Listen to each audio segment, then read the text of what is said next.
She moaned that her mother used to sit in the chair which hit her leg and thought that how could it rise up against her. The neighbor of Mrs. Hall thought that it was the witchcraft which had caused such things to happen. मोन means मोन करना और witchcraft कहते हैं सॉर्चरी या जादू टोना type, ठीक है. सो मीन्स उसके सारे मिसेस हॉल के नेबर्स ये कहने लगे थे कि मीन्स उस रूम में कुछ ऐसा था या जादू टोना था या स्पिरिट्स थे, कुछ भी समथिंग और the other. They try to narrate the whole scenario over there and though Mrs Hall was very scared of all those things. So then what happen when the news of burglary at the clergyman house reached other people in the town, everyone started suspecting the strange scientist. ठीक है, burglary कहते हैं like means बोला या उससे consider किया. Means क्या हुआ, मिसेस ग्रिफिन से इतना वेट नहीं हुआ कि वो विलेज कांस्टेबल का वेट कर लेती. मिसेस हॉल जो थी did not want to wait for him और वो सीधी straight Griffin she went straight to Griffin as he appeared from the empty bedroom at the inn. ठीक है, और उन्होंने उसको बोला I want to know what you have been doing to my chair upstairs. She demanded and I want to know how it is you to come out of an empty room and how you entered a locked room. He means वो ये सब कुछ जानना चाहती थी. And she asked what he had been doing upstairs to her chair and furniture, and she also asked him how did he come out of the empty bedroom or enter the locked bedroom. So the scientist was always quick tempered. Now he became very furious. You don't understand who or what I am, he shouted. Very well I show you. ठीक है, और scientist यानी कि Griffin जो था वो काफ़ी मतलब जब उन्होंने जाकर चीखी वहाँ पर या उन्होंने बहुत ज़ोर से गुस्सा किया तो जो साइंटिस्ट था वो बहुत ज़्यादा फ्यूरियस हो गया, वो बहुत क्विक टेम्पर्ड था. ठीक है, वो काफ़ी गुस्सा हुआ ग्रिफिन जो था और उसने उनको बोला he started the scientist became really angry and started shouting that they don't understand who or what he was and decided to show them the truth.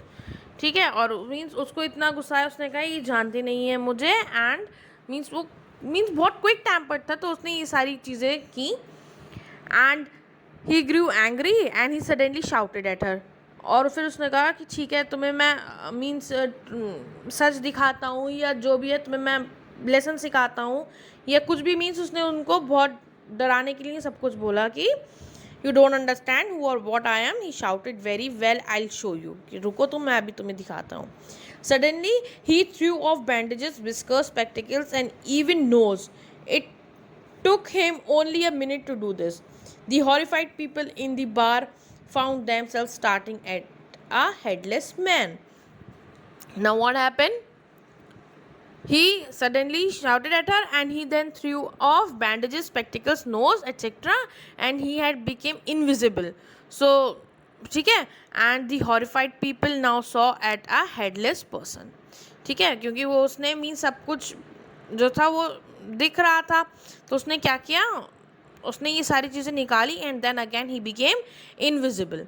So the horrified people now saw at a headless person. वो देख रहे हैं कि means को कुछ ये कपड़े means एक हेडलेस पर्सन है. ठीक है, ये सब कुछ कैरी तो किया रखा है लेकिन इसका हेड नहीं है, इनविजिबल है.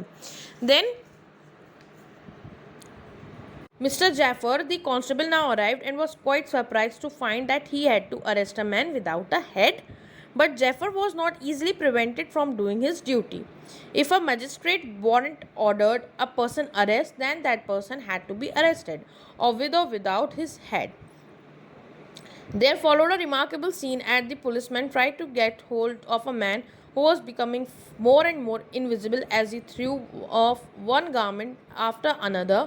Finally, a shirt flew in the air, and then the constable found himself struggling with someone he could not see at all. Some people tried to help him but found himself hit by the blows that seemed to come from nowhere. In the end, Jeffers was knocked unconscious as he had made a last attempt to hold on the unseen scientist.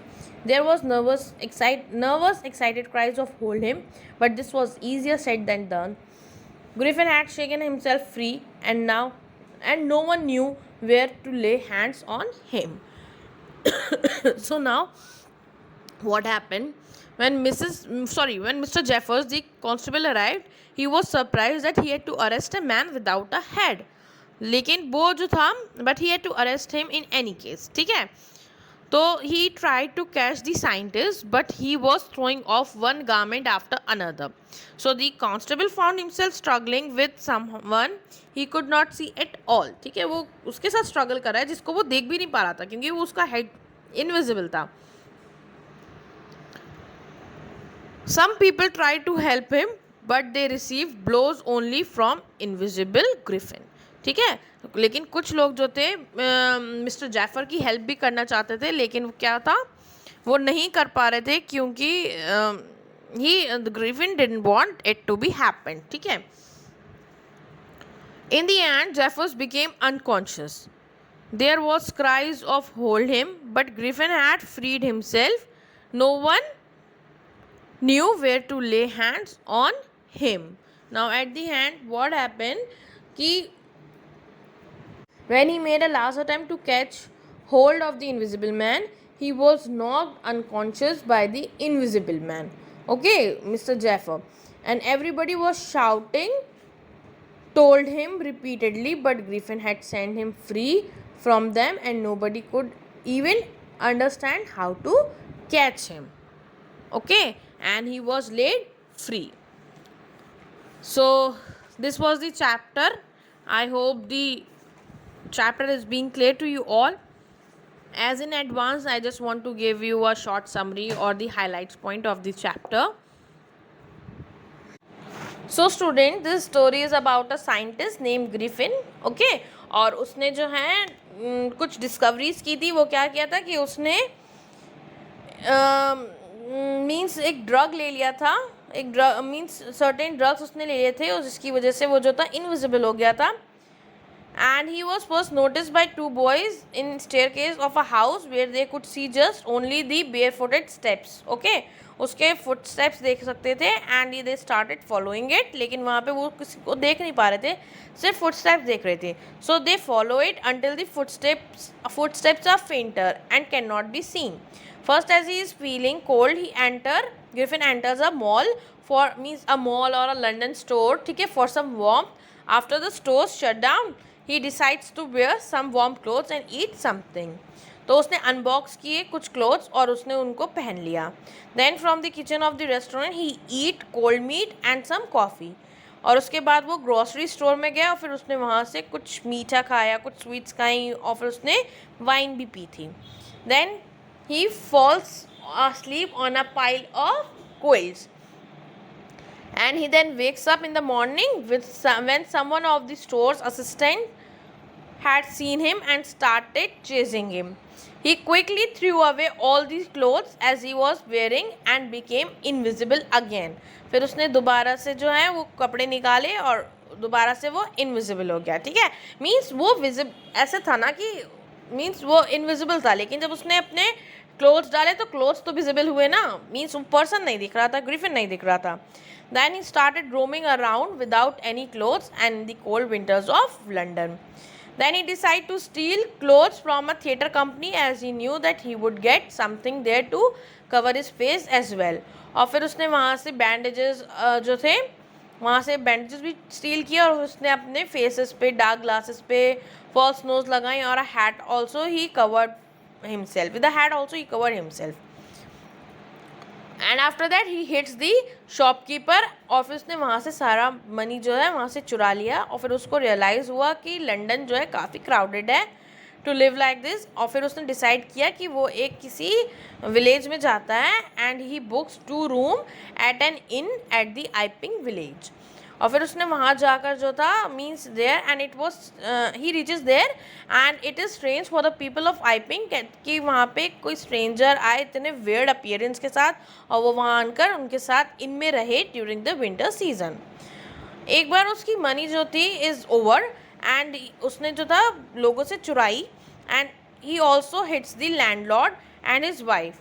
ठीक है, जब उन लोगों ने check किया उसके room में उसकी एब्सेंस में तो when they try to check his room in the absence, ठीक है, तो विलेज का कांस्टेबल को बुलाया गया but for help, but Mrs Hall जो थी वो चाहती थी अपने लैंडलॉर्ड से खुद ही क्वेश्चनिंग करना कि उसने ऐसा क्यों किया, कि उनकी मनी क्यों चुराई, ठीक है, house keeping money, home keeping जो हाउस कीपिंग मनी थी वो उसने क्यों चुराई उनकी, ठीक है। तो वो खुद ही क्वेश्चनिंग करना चाहती थी उससे regarding this matter, who he is and what he did to her furniture.